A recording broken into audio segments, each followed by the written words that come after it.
ፀጉራችሁን በአንድ ጊዜ ልስልስ የሚያደርግላችሁ በነገራችን ላይ እኔ ተጠቅሜው ለመጀመሪያ ጊዜ ነው እንደዚህ ደግሞ አድርጌ ስጠቀመው እና ከዚህ በፊት በወተት ሰርቼዋለሁኝ ግን በጣም ነው የወደድኩት። እናንተም ደግሞ ወዳችሁታል በእርግጠኝነት። ይህንን ደግሞ የፀጉር ማስክ ትወዱታላችሁ። ለአንዴ ብቻ ሞክሩት የምር በዛውም ታመሰግኑኛላችሁ። ከብዙ ጊዜ ቆይታ በኋላ እንግዲህ ዛሬ የፀጉር ማስክ ሰርተናል። የፀጉር ቂቤ በሉት፣ እውነትም ቂቤ ነው የሰራሁት። እግዚአብሔር ይመስገን በጣም ነው የወደድኩት። እና ሰላም ቤተሰብ እንዴት ናችሁ? ሰላም ናችሁ ወይ? እኔ በጣም ደህና ነኝ እግዚአብሔር ይመስገን። እናንተም በያላችሁበት ሰላማችሁ ብዝት ተረፍ ይበልልኝ። ዛሬ በአዲስ ቪዲዮ መጥቻለሁ። የዛሬ ቪዲዮ እንግዲህ የፀጉሬን ቂቤ ነው የሰራሁት። ያው ታውቃላችሁ አይደል አራስ ነኝና ያው ቂቤ ያስፈልጋታል አራስ። በዛውም ደግሞ ቂቤ ለመስራት ነበር ያሰብኩት፣ ግን ቂቤ የምሰራበትን እርጎ እንደ እርጎ አይነት ነው፣ ግን እሱን አጣውኝ ማለት ነው ከዚህ በፊት የሰራሁበት። ከዛ በኋላ በሌላ ነገር ሰራሁት። ዋናው ነገር ያው በእጃችሁ ሙያ ካለ ሰውን አጠብቁም ልበል ማለት ነው። ያው እንግዲህ ታውቃላችሁ ስደት እንደመሆኔ መጠን ቂቤ ሰርቶ የሚቀባኝ ሰው የለም እና ራሴን ሰርቼ ልቀባ ብዬ ነው። በመጀመሪያ እንግዲህ እንዳያችሁት እዚህ ጋር የተጠቀምኩት ሩዝ ተጠቅሜያለሁ። ሩዝ በጣም አሪፍ ነው በዚህ አጋጣሚ ለፀጉር እድገት። እርግጥ ብዙዎች ፀጉርን ያደርቃል ይላሉ። ፀጉርን ደግሞ እንደማሳደጉም እንዲሁም ደግሞ ፀጉር እንደማለስለሱም ያው ማንኛውም ነገር ጥቅም እንዳለው ጉዳት አለው እና የፀጉራችን እንዳያደርቅብን ምንድን ነው መጠቀም ያለብን እና ስለዚህ ፀጉራችሁ ስትቀቡ ፀጉር እንትን የሩዝ ክሬም ወይም ደግሞ የሩዝ ማስክ ስትሰሩ በብዙ ወይም ደግሞ ትንሽዬ ቂቤ ብታስገቡበት ብትጨምሩበት ወይም ደግሞ ቅባት ብትጨምሩበት የበለጠ ፀጉራችሁን ለውጥ ይኖረዋል እና ፀጉራችሁም ደግሞ አያደርቀውም ማለት ነው። ስለዚህ እኔ ደግሞ በዚህ መንገድ ተጠቅሜዋለሁ። የኔ መንገድ ትወዱታላችሁ። በመጀመሪያ በደንብ አጥቤዋለሁኝ። እንዳያችሁት በነገራችን ላይ ሩዝ ሲታጠብ በጣም ብዙ ቆሻሻ አለው የመሬ ነው እና በደንብ እሽት አድርጋችሁ ስታጥቡት፣ ያው እኔ በስመቲ ሩዝ ነው የተጠቀምኩት። እናንተ ደግሞ የተለያየ ሩዞች አሉ፣ እሱን መጠቀም ትችላላችሁ። ይህንን ቪዲዮ ስሰራላችሁ ትንሽ መሸት ብሎ ነበር። እንደውም ቪዲዮ ብዙ ጥራት ያለው አይመስለኝም፣ ግን ለበጎ ነው። እኔ በጣም ጠቅሞኛል እና በጣም ነው ጭንቅላቴ በቃ እንዴት ልበላችሁ እግዚአብሔርን የራስ ምታት ከብዙ ነገር ነው በቃ እንትን የፈወሰኝ እና ያው ደጋግሜ ይጠቀመዋለሁኝ። ምክንያቱም በዚህ አያበቃም። ከዛ በኋላ ካጠብኩት በኋላ እሳት ላይ አደርገዋለሁኝ እና እሳት ላይ ስቶፍ ላይ ነበር ያረኩት። እንደነገርኳችሁ መሽቶ ነበር። እየመሸ ስለነበር ግዴታ ጋዝ ላይ ማድረግ ነበረብኝ። ስቶፌ በጣም የሞተ ነው።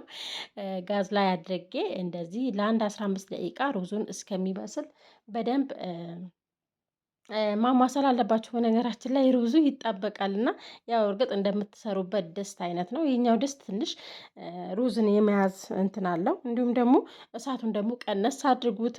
ወዲያውኑ ገንፈል ብሎ ጋዝ ላይ እንዳያጠፋባችሁ ወይም ደግሞ አንዳንዴ ብዙ ጊዜ እንደዚህ የገንፈል ብሎ ሲፈስብኝ ጋዙን ያጠፋዋል እና ከጎኑ ከሌላችሁ ደግሞ ጋዙን ቤት ሊያቃጥል ይችላል፣ እናንተም ሊያቃጥላችሁ ይችላል እና ያው ለጥንቃቄ ያክል ደግሞ ምክንያቱም እናንተ ጥዳችኋል ያው እየበሰለ ነው ብላችሁ ስታስቡ ጋዙ ጠፍቶ ሲሆን ደግሞ ሌላ ከባድ ነገር ነው የሚፈጠረው። ስለዚህ መጠንቀቅ አለባችሁ።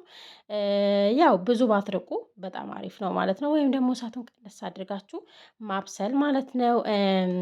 ሩዙ ሳጥበው በጣም ስላሸሁት ማለት ነው እዚህ ጋር ፍርክስክስ ነው ያለው ማለት ነው። ዞሮ ዞሮ እኔ የሚበላ አይደለም እና የሚፈጭ ስለሆነ ስለምፈጨው ችግር የለውም ማለት ነው። በዚህ መንገድ ሩዜን በስሉልኛል። ሲበስል ራሱ ያስታውቃል ሩዙ ማለት ነው።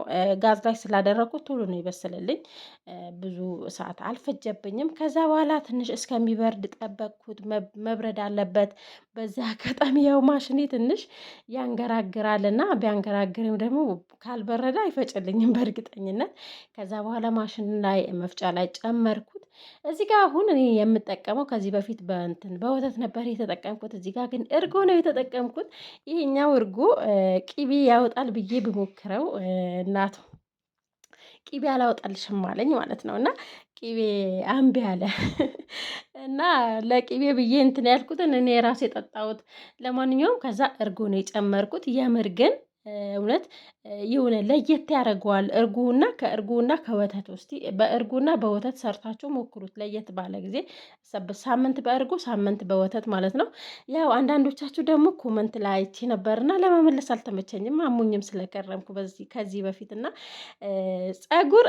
ፀጉር መታጠብ ግዴታ አይደለም፣ በሳምንት ፀጉር ሳይንሱ ታጠቡ አይልም አለችኝና ስቄ ያለፍኩት ማለት ነው። ፀጉር እንዴት ነው? ቆይ በሳምንት አንድ ጊዜ ፀጉራችሁ ካልታጠባችሁ እንዴት አይጨንቅም እንዴ? ይጨንቃል እኮ እኔ እንኳን ከዚህ በፊት እንኳን በሶስት ቀን አንዴ ነበር የምታጠበው። አሁን ነው በሳምንት አንዴ የምታጠበው ማለት ነው። እና ለማንኛውም አዎ ፀጉራችሁ በሳምንት አንዴ ቢያንስ በሳምንት አንዴ በማድረግ ባይመቻችሁ በ15 ቀን አንዴ እንደዚህ ማድረግ ያው እንደ ግድ አድርጉት ማለት ነው። ከዛ በኋላ ያው ከፈጨው በኋላ እንዳያችሁት ክሪሙን እንዴት እንደሚያምር እግዚአብሔርን በጣም ነው የወደድኩት። በጣም ነው የተመቸኝ። እንደ ቅቤ ነው በቃ ፀጉሬን ለስለስ ያደረገልኝ። በቃ ሰላም ነው የሰጠኝና ከዛ ቤቢ ኦይል ጨምሬያለሁ እዚህ ጋር። እንዲሁም ደግሞ የወይራ ዘይት ጨምሬበታለሁ። በደንብ ነው የጨመርኩበት እንዳያችሁት እና ከዛ በኋላ በእጄ የገባሁበት ያው ዞሮ ዞሮ በእጄ ነው የምቀባው ብዬ በእጄ በደንብ አቀላቅየዋለሁኝ። እዚህ ጋር ቪዲዮን ቆርጬዋለሁ መሰለኝ እያቀላቀልኩ። አይ አልቆረጥኩትም። አዎ ይኸውና በእጄ የገባሁበትና እንዴት እንደሚያምር እንዴት በቃ ልስልስ ብሎ በቃ የምር በጣም ነው የወደድኩ። ስትቀቡት ደግሞ እንዴት እንደምትወዱት ከገላችሁ ጭምር ነው የሚሆነው እና ከፊታችሁ ጭምር። ከዛ በኋላ ፀጉሬ እዚህ ጋር እንግዲህ እንዳያችሁት ቆይቷል። ከተቀባሁትም 3 ሳምንት ሆነ መሰለኝ። ቪዲዮ ከለቀኩላችሁ ጀምሮ ተቀብቼው አላቅም ምንም ነገር እና ቅቤም ደግሞ አላገኘውም እንደነገርኳችሁ። ከዛ በኋላ ያው እንደዚህ እያደረግኩኝ ፀጉሬን ተቀባውኝ። ለ2 ሰዓት ያክል መሰለኝ ያቆየሁት። ከ2 ሰዓት በኋላ ነው የታጠብኩት።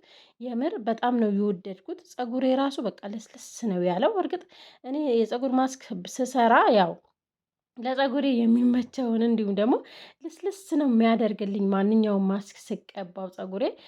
እርግጠኛ ነኝ ከርዳዳ ፀጉር ቢኖራችሁ ራሱ ይህንን ማስክ በአንድ ጊዜ ነው ፀጉራችሁን የሚያለሰልስላችሁ። በአንድ ጊዜ ብቻ የፀጉራችሁ ታሪክ ነው የሚቀየረው የምር። በዚሁም ያው ታመሰግኑኛላችሁ። ሰርታችሁ ሞክሩት እስቲ። ቢያንስ ወተት ከሌላችሁ እርጎ ካላችሁ ደግሞ እርጎ ከሌላችሁ ደግሞ በወተት ሞክሩት። ጾምም ሊገባ ነው፣ ጾም ሳይገባ ሞክሩት ሌሎቻችሁ። እኛ ግን ምን ቀጥል ይሆናል ያው እስከ ክርስትና ማለት ነው። ለማንኛውም በመጨረሻ እንደዚህ ተቀብቼ ፀጉሬ በጣም መሳጅ አድርገዋለሁ። በጣም ነው የወደድኩት። ሽታው በጣም ነው ደስ የሚለው የቤቢ ኦይሉ እንዲሁም ደግሞ የኦሊቭ ኦይሉ እንዲሁም ሌላ ቅባት ካላችሁ መጨመር ትችላላችሁ። እናንተ ማንኛውም ቅባት ካላችሁ እዚህ ጋር መጨመር ትችላላችሁ። ከዛ በኋላ ጠቅላላ አድርጌ ፌስታል አድርጌበት ፀጉሬን ስራ አድርጌ ለ2 ሰዓት ትቼዋለሁ። ከዛ እዚህ ጋር ፊቴ በደንብ መሳጅ አድርጌዋለሁ። ለ15 ደቂቃ ፊቴ ላይ ተውኩትና እራሱ መሳጅ ሳረገው እራሱ ነው ውልቅ ብሎ ይወጣ። እንግዲህ ይመስላል። በሌላ ቪዲዮ እንገናኛለን።